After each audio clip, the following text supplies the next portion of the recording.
Hello and welcome to Point 1. 6 minutes of ethics a day could keep the legal malpractice claims away. No guarantees, of course. Today I'm going to discuss New York State Bar Association Ethics Opinion 1211, which discusses Rules 1.1, 1.5b, 1.5c, and 1.5g.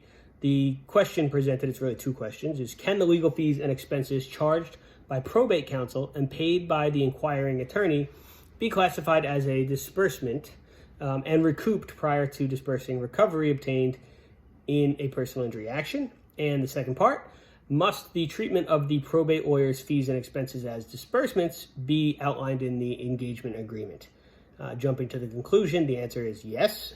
The probate counsel's fees can be charged as a disbursement in the personal injury action, but it has to be a necessary element of that representation. So the probate counsel's work has to be tied to the personal injury action.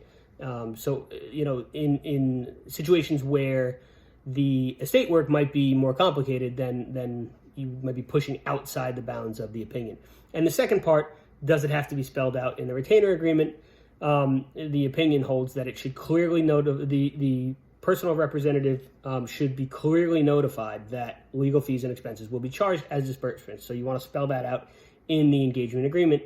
And the opinion talks about this a little bit later on, but the engagement agreement with the living client, the new client. So the facts here, the inquirer is a personal injury lawyer, and I just like this sentence. On occasion, a client dies in the course of a lawsuit. I mean, it's very sterile, right? Obviously tragic. But yeah, that happens. It's happened to all of us. Sometimes a client or a party passes away. Because the inquiring lawyer doesn't have the expertise to handle probate matters, that lawyer will typically engage probate counsel and seek appointment of a personal representative of their deceased client's estate. The inquirer then moves in the personal injury action to substitute the personal representative under the CPLR, and the inquirer advises the ethics board that in most cases, but for the personal injury proceeding, no probate proceeding would be filed and no personal representative would be needed. So in most cases for this inquiring attorney, their client, if they passed away, there wouldn't be any probate proceeding, which essentially says generally these personal injury claims are really the only asset of the estate. The opinion, really well thought out opinion. It goes through a series of cases, Second Department cases, New York Supreme Court cases, discussing how the attorney-client relationship is terminated the moment the client passes away, and goes to in a way that not all New York State Bar opinions do. It touches on a series of sources here. We have the ABA opinion 95-397, the restatement of law governing lawyers. A client's death terminates the lawyer's actual authority as well as the attorney-client relationship.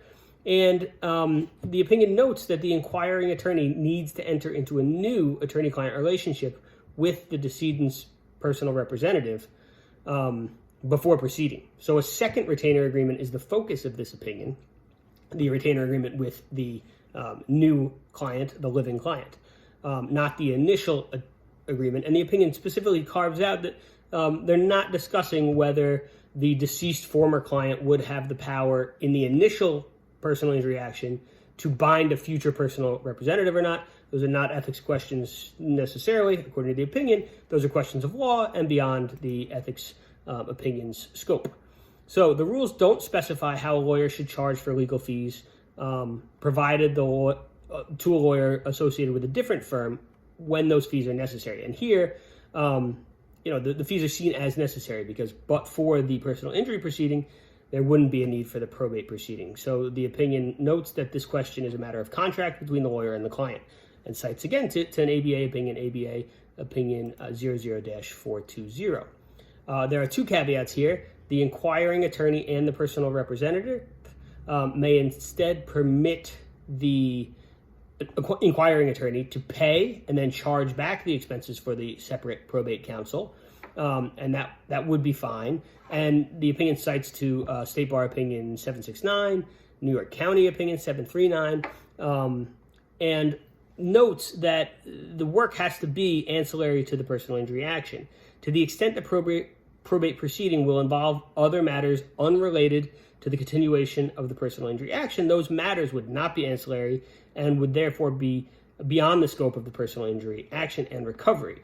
The second point is that Rule 1.5, of course, has to be followed against charging excessive fees or expenses. So the expenses have to be legitimate and reasonable, nothing out of the ordinary there. And then we get to the question, so the disbursement idea is okay, and then we get to the question of whether it needs to be in the retainer, and the opinion cites to Rule 1.5b, 1.5c, and notes that the writing must clearly notify the client of this arrangement. The ethics opinion cites to New York County Opinion 739 and New York State Bar Association, New York County Opinion 739, and the question is whether it needs to be explicitly spelled out in the retainer agreement. The opinion relates it to liens and how liens should be treated, and ultimately decides that, you know, the ethical approach here, the best approach, is to build it right into the retainer agreement.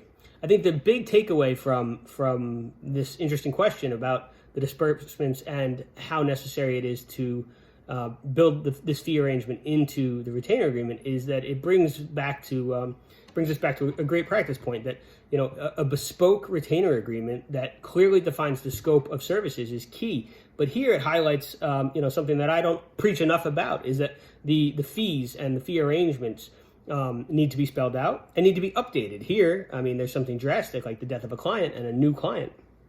But, you know, the fee section of the retainer should not be neglected either and should be updated. It should be a living, breathing document and a tailored part of the representation. It's a great risk management tool for lawyers. That's been our point one for the day. Thank you for joining me.